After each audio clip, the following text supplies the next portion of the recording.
Do you guys remember this? In 2017, there were a lot of people on the internet that considered Pennywise to be a gay icon. And I thought, like, are the Republicans up to this? Are the Christians doing this? Because it's quite insulting, isn't it? I mean, comparing the LGBT community with an eldritch abomination that eats children, like a horror movie villain, is something that you would think people who are anti-LGBT would do. But no, like, this was from actual blue check marks on Twitter. And there were so many of this doing it that it turned into articles and it went into the mainstream media and it was so bizarre. I mean, again, like being compared to It the Clown is not flattering, but whatever. Okay, so that was then. And apparently now, there's this viral thing going on Twitter. Again, it's literally the same vibe. I don't know what they're thinking of, but if you played Warhammer Total War 3, you can play as the Slaanesh faction.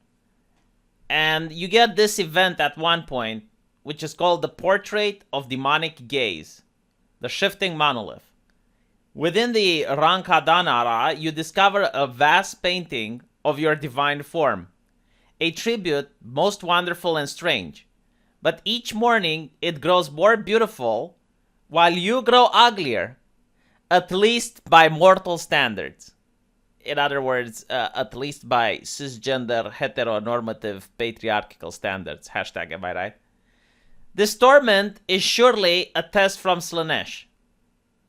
So you can either destroy the picture, or you can welcome the transformation. And if you welcome the transformation, beauty is not binary. Convention is stagnation. Embrace your changed visage. Own your changed form, and wield it like the flawless weapon it is.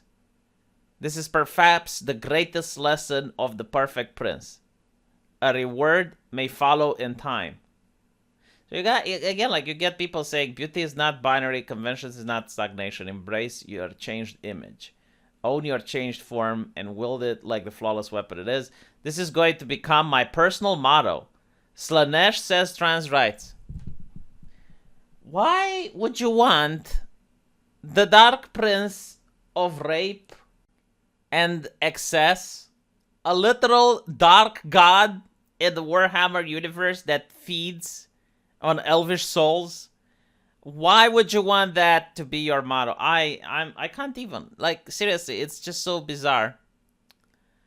But it's not only that. It's admitting that becoming ugly is a good thing.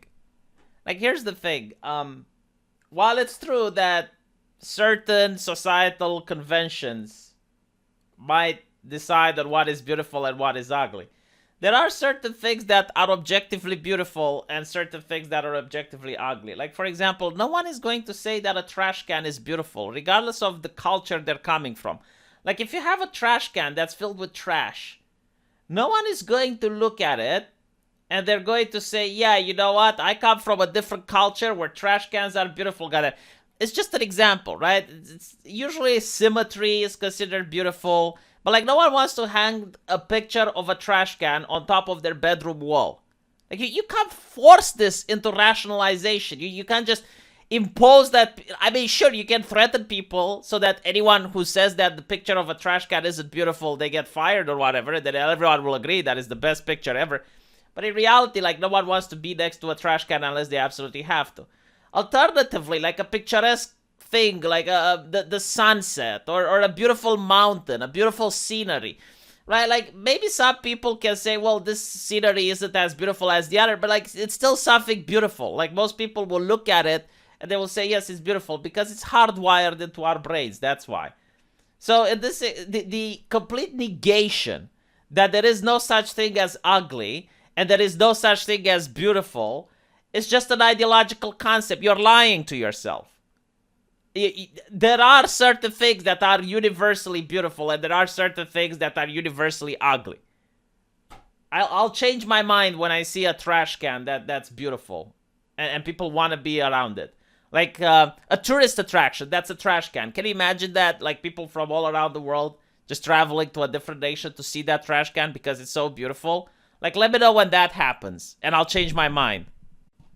And by the way, That doesn't mean that there are things that are neutral. Like, for example, a rock is neither beautiful nor ugly. It doesn't mean that some people can't find a picturesque setting more beautiful than another. It doesn't mean that some people can't find something more ugly than another. Like, for example, one trash can be uglier than a pivy. But it really depends, right? So at the end of the day, the extremes exist. Like, there are certain things. For example, the blossoming cherry trees in Japan. Like, everyone looking at it, they will say, okay, yeah, that's beautiful. I mean, you can see a painting like that hanging somewhere, and no one is going to say it's ugly. Like, maybe some people can say I'm not impressed, but, like, no one is going to come out and say, ugh, oh, God, oh. Right? Because there is a standard. And I noticed that there is a war on standards in modern culture. But with that said, it is just so bizarre to see people rallying behind Slaanesh. Like, of all the things. And you could make the justification that they don't know Warhammer lore and they don't understand what it... No, like they do. They're Warhammer fans, or at least they claim to be. It's just really bizarre. And the way they snap out of it is the same way they snapped with It the Clown.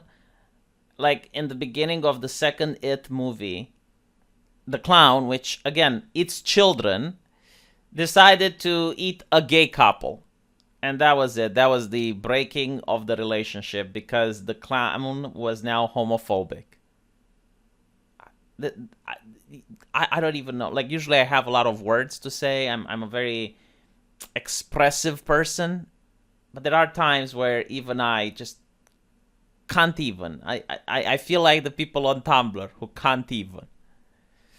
So yeah, maybe in Total Warhammer 4, like Slaanesh is going to do something negative to an LGBT couple, and then they will be like, all right, maybe we shouldn't associate with him. I mean, he is the god of excess.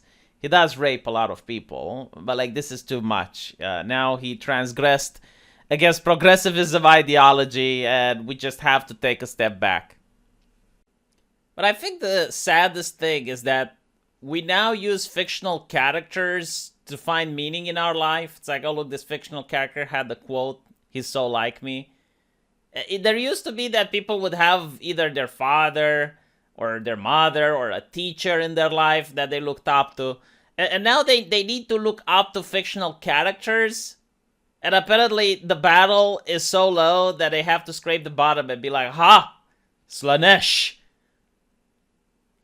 It is what it is. Anyway, let me know what you guys think.